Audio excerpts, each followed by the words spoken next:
First plank will be dynamic planks. Get into a plank position with your forearms supporting. Then push yourself off the ground, one hand at a time to get into a push-up position. Then lower yourself back into the ground, one hand at a time into a plank position. While in a push-up position, use your right hand to try and touch your left toe. Then use your left hand to try and touch your right toe. Repeat. Next exercise.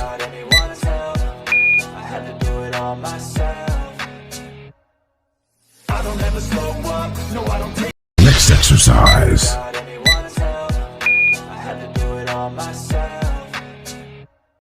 Now get into this position and make sure your back is straight and keep your core tight as if you were going to receive a punch to the stomach.